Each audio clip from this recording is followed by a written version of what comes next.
భద్రాద్రి కొత్తగూడెం జిల్లా పాల్వంచ పట్టణం వెంగళరావు కాలనీలో షార్ట్ సర్క్యూట్తో అలవాల సోమయ్య రేకుల ఇల్లు పూర్తిగా దగ్ధమవడంతో భారీ నష్టం వాటిల్లింది.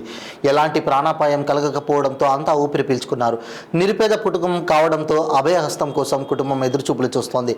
పేద కుటుంబాన్ని అన్ని విధాలా ఆదుకోవాలని ప్రభుత్వాన్ని వేడుకుంటుంది.